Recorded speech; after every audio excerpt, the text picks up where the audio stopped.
बता दें कि भारतीय राष्ट्रीय कांग्रेस झारखंड के पूर्व प्रदेश अध्यक्ष राजेश ठाकुर ने होली के पावन अवसर पर मंत्री इरफान अंसारी को बोकारो स्थित अपने आवास पर निमंत्रण दिया। मंत्री इरफान अंसारी देर शाम वहां पहुंचे और स्नेहपूर्वक होली की शुभकामनाएं दी। उन्होंने कहा कि रमजान के पाक महीने में रोजा होने की वजह से रंग तो नहीं खेल सकते, लेकिन प्रेम और भाईचारे का संदेश जरूर साझा किया। मंत्री ने राजेश ठाकुर को रमजान में अफ्तार पार्टी और ईद के मौके पर सिवैये की मिठास साझा करने का भी न्योता दिया है। उन्होंने कहा कि नफरत नहीं बल्कि प्रेम और सौहार्द की समाज में असली ताकत है। और ये जानकारी मंत्री इरफान अंसारी ने अपने सोशल मीडिया एक्स पर साझा कर खुशी का भी इजहार किया।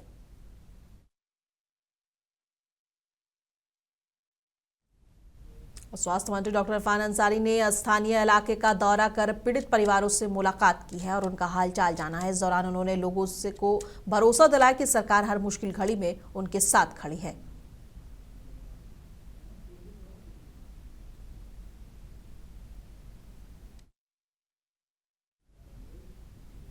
बिहार के मुख्यमंत्री नीतीश कुमार और बीजेपी के नेता नितिन नवीन ने आज राज्यसभा चुनाव के लिए अपना नामांकन पत्र दाखिल कर दिया है।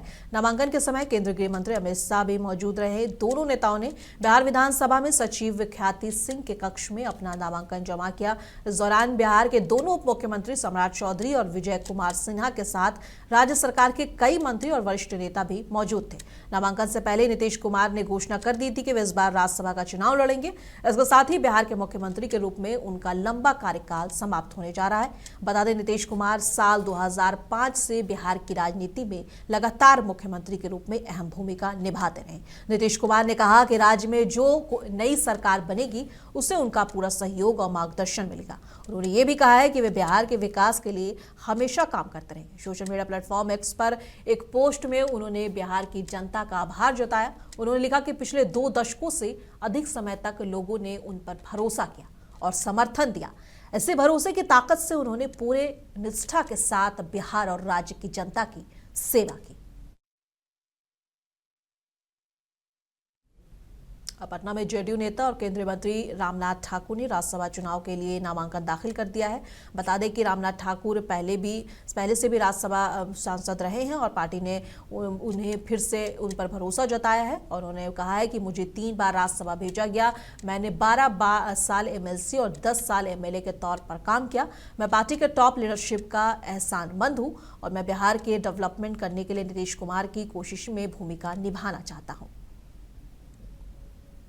पार्टी ने मेरे ऊपर विश्वास किया, 3 बार राज्यसभा भेजने का काम किया, एमएलसी 12 बरस बनाने का काम किया, 10 बरस विधायक बनाने का काम किया। हम पार्टी के शीर्ष नेतृत्व की कृतज्ञता ज्ञापित करते हैं और बिहार के विकास के लिए कामना करते हैं कि जिस तरह नीतीश कुमार जी ने आगे काम करने का काम किया, बिहार को आगे बढ़ाने का काम किया, उसमें हम सहयोग बनने का काम किया।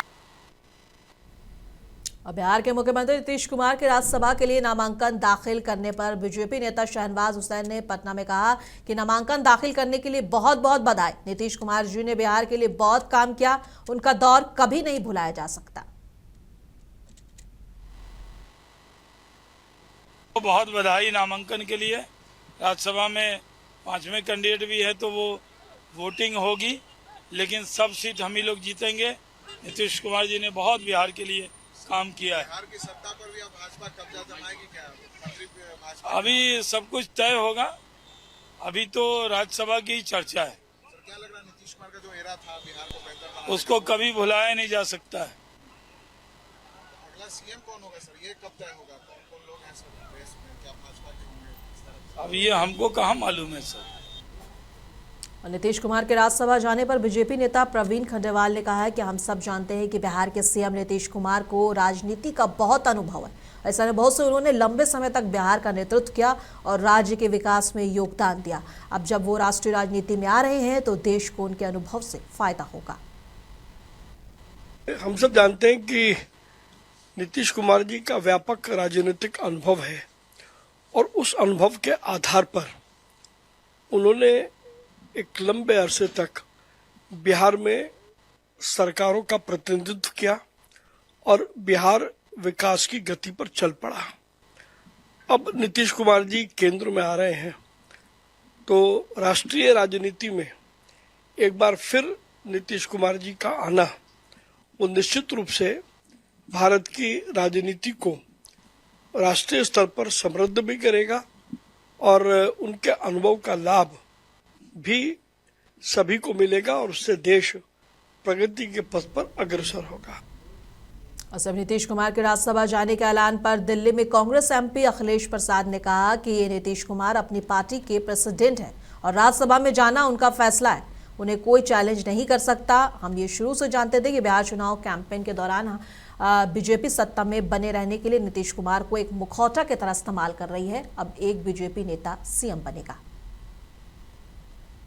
जो नीतीश कुमार जी अपने पार्टी के लीडर हैं, संस्थापक सदस्य हैं, जनता दल यू के सर्वेसर्वा हैं, तो उनका फैसला है राज्यसभा आने का, तो इसको कौन ही। हालांकि हम लोग ये बात पहले से जानते थे, बिहार चुनाव कैंपेन के दौरान ही हम लोग कहते थे इस बात को कि नीतीश जी अब मुखौटा हैं, भारतीय जनता पार्टी वहां उनको आगे करके राजकाज का काम कर रही है।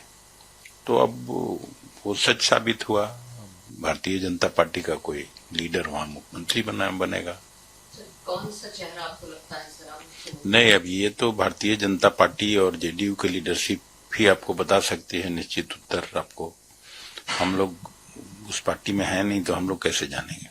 अब कॉन्स्पिरेसी और सहमति, जब वो खुद ट्वीट कर रहे हैं कि मैं जानना चाहता हूं, तो अब इसको कॉन्स्पिरेसी कैसे कहें। मुख्यमंत्री नीतीश कुमार के राज्यसभा के लिए नामांकन दाखिल करने के बाद नालंदा में जेडीयू कार्यकर्ता ने कहा, हम आरजेडी का समर्थन करेंगे, बीजेपी का नहीं। को तो राजनीति में आना चाहिए, लेकिन जो नीतीश कुमार के राज्यसभा भेज के गद्दी से हटाने का बीजेपी का प्लान है, जो बिल्कुल गलत है। ऐसा न करना चाहिए। 25 से 30 नीतीश का चुनाव हुआ था, तो 30 तक इनको रखना चाहिए था। उन्हीं को दिया है मैंडेट, गलत बात है। हाँ, कौन लोग ऐसा कर रहे हैं? वो है बीजेपी लॉबी, जिसमें अपर कास्ट लोग है, बैकवर्ड को हटाना चाहता है। और का हाँ, क्या करें? कैसा माहौल है अभी गाँव का? गाँव के पूरा रोष है, गुस्सा में सब लोग है। हाँ, अब बीजेपी के थोड़े जा कोई वोट देगा, सब राजद में शिफ्ट हो जाएगा।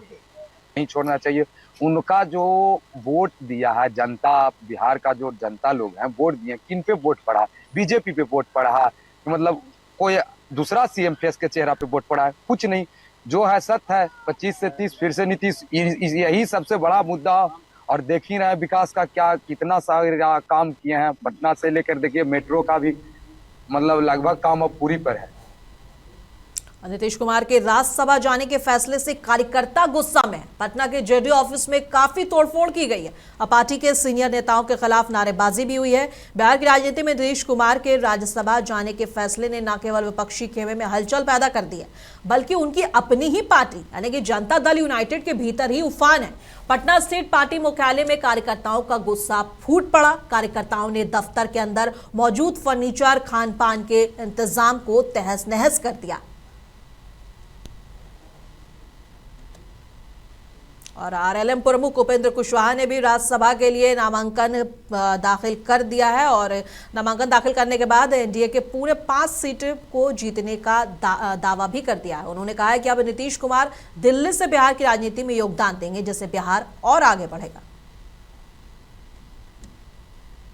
राज्यसभा के लिए पर्चा हमने दाखिल किया है और मेरे साथ मेरे लिए खुशी की बात है कि बिहार के माननीय मुख्यमंत्री जी भी राज्यसभा जाएंगे।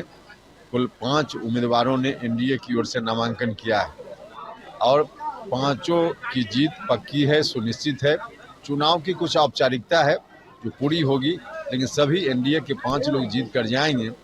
और एक अच्छी बात इसमें यह है कि नीतीश कुमार जी ने लंबे काल तक बिहार की सेवा की है। अब दिल्ली जाकर वहां से बिहार की सेवा करेंगे तो बिहार और आगे बढ़ेगा, यह खुशी की बात है। और सुशासन बाबू से राज्यसभा तक नीतीश कुमार का राजनीतिक सफर ऐसे पलटी मारेगा किसी ने नहीं सोचा था। 2025 के विधानसभा चुनाव में सत्तारूढ़ एनडीए को भी भारी जीत दिलाने के बाद नीतीश कुमार के पद छोड़ने से बीजेपी के किसी नेता को सूबे की कमान मिल सकती है।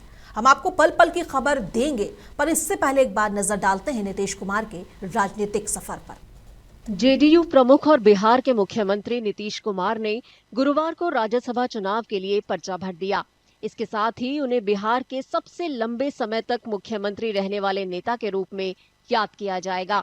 2025 के विधानसभा चुनावों में सत्तारूढ़ एनडीए को भारी जीत दिलाने के बाद नीतीश कुमार के पद छोड़ने से बीजेपी के किसी नेता को सूबे की कमान मिल सकती है। नीतीश कुमार 2005 से कुछ समय को छोड़कर राज्य की अगुवाई कर रहे हैं। बिहार के लिए नीतीश इतने जरूरी और अहम क्यों हैं? 2025 के चुनावों से पहले विपक्षी नेताओं और विशेषज्ञों ने उनकी सेहत, उम्र और राज्य का नेतृत्व करने की उनकी काबिलियत पर सवाल उठाए थे, लेकिन नीतीश ने एक बार फिर मुख्यमंत्री बनकर उन्हें गलत साबित कर दिया। 1 मार्च 1951 को बिहार के नालंदा जिले के कल्याण बिगहा के साधारण परिवार में बच्चे का जन्म हुआ। नाम रखा गया मुन्ना। आगे चलकर यही मुन्ना नीतीश कुमार बने। उनके पिता कविराज राम लखन सिंह स्वतंत्रता सेनानी और बिहार के पूर्व मुख्यमंत्री सत्येंद्र नारायण सिन्हा के करीबी माने जाते थे। 2 दशक से बिहार की राजनीति में चोटी पर रहे नीतीश कुमार समाजवादी ब्रिगेड से हैं। उन्होंने पटना यूनिवर्सिटी के इंजीनियरिंग कॉलेज और आज के एनआईटी से इलेक्ट्रिक इंजीनियरिंग में डिग्री हासिल की और छात्र जीवन से ही राजनीति में सक्रिय हो गए। उन्होंने राजनीति का कखहरा राम मनोहर लोहिया, जयप्रकाश नारायण, सत्येंद्र नारायण सिन्हा, कर्पूरी ठाकुर और वीपी सिंह जैसे धुरंधरों से सीखा। 1985 में वो पहली बार चुनाव जीतकर बिहार विधानसभा और 1989 में पहली बार संसद पहुंचे। उसके बाद लगातार 10वीं, 11वीं, 12वीं, 13वीं और 14वीं लोकसभा चुनाव में जीत हासिल की। कृषि और रेलवे सहित कई महत्वपूर्ण विभागों को संभालते हुए केंद्रीय मंत्री के रूप में काम किया। 3 मार्च 2000 को नीतीश ने बिहार के मुख्यमंत्री पद की शपथ ली, लेकिन बहुमत नहीं होने की वजह से सिर्फ 7 दिन में ही उन्हें इस्तीफा देना पड़ा। नीतीश कुमार को सियासी समीकरण बिठाने में महारत हासिल है। यही वजह रही कि कॉलेज के दिनों में आंदोलन के साथी रहे तत्कालीन मुख्यमंत्री लालू प्रसाद से नाराज होकर उन्होंने 1994 में उनका साथ छोड़ दिया।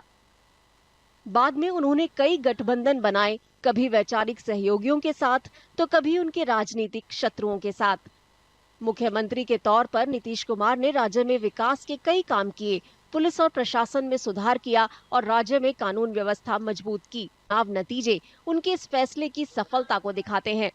गुरुवार को ऐलान करते हुए नीतीश कुमार ने कहा कि वो अपनी राजनीतिक यात्रा की शुरुआत से ही बिहार विधानसभा के दोनों सदनों के साथ साथ संसद के दोनों सदनों का सदस्य बनना चाहते थे। राज्य विधानसभा में संख्या बल को देखते हुए नीतीश कुमार का राज्यसभा सांसद बनना लगभग तय है। अगर बिहार में कोई बीजेपी नेता उनकी जगह लेता है तो राज्य को भगवा पार्टी से अपना पहला मुख्यमंत्री मिलेगा। बिहार हिंदी पट्टी का एकमात्र ऐसा राज्य है जहां अब तक भगवा पार्टी से कोई भी नेता मुख्यमंत्री नहीं बना है।